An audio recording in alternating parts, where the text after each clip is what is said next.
ভূষণ, হ্যাঁ আরে কিছু খাবার খাইতে হবে তো, খিদে লাগছে মারাত্মক। কি দিব? ইয়ে আছে না, পাউরুটি আছে না? হ্যাঁ পাউরুটিটা দাও।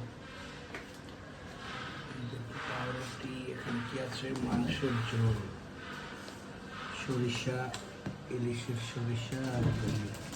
তাহলে আজকে আমরা সরিষা ইলিশ দিয়ে পাউরুটি খাবো। কি?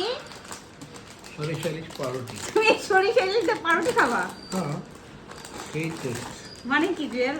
দেখো তোমরা না দেখে, এই যে সরিষা ইলিশটা আছে না, দেখো সরিষাটা কত সেই টেস্ট।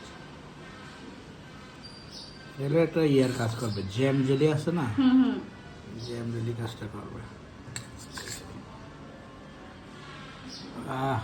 সেই টেস্ট।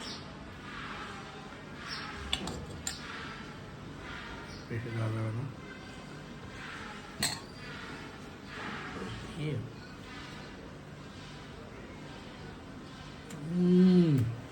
কি? অসাধারণ, দেখি আনকমন। আমি আমি জীবনে দেখি নাই যে মানে জেলি দিয়ে পাউরুটি খেতে দেখছি, ডিম দিয়ে খেতে দেখছি, ঠিক আছে, আদার্স আরো অনেক কিছু দিয়ে খেতে দেখছি, বাট আমি কখনোই মানে সরিষা ইলিশ দিয়ে এইভাবে পাউরুটি খাইতে দেখি নাই। আপনারা এটাকে কি বলতে চান বলতে পারেন। কি বলবো, অনেক মজার খাবার, সেই টেস্ট। ওয়াও, অসাধারণ।